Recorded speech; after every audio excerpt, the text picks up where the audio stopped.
নমস্কার। কবি অপূর্ব গোস্বামীর একটি কবিতা, বাংলা তোমার একার? শাড়ির খুঁটে বাঁধবে কেন আমার বাংলাটাকে? বাংলা তোমার একার নাকি চলবে তোমার বাঁকে? হত্যা হও কর্তা হও, দেবতা কেন হবে?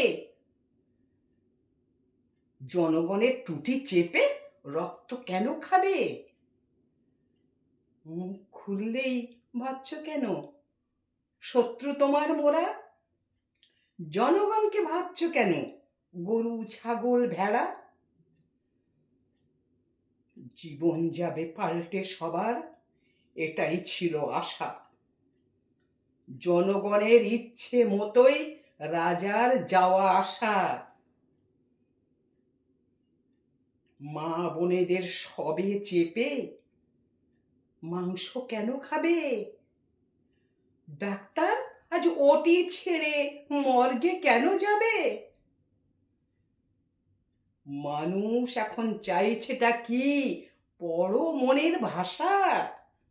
দুলছে নৌকো, টলছে মাঝি, পাল্টাবে কি পাশা?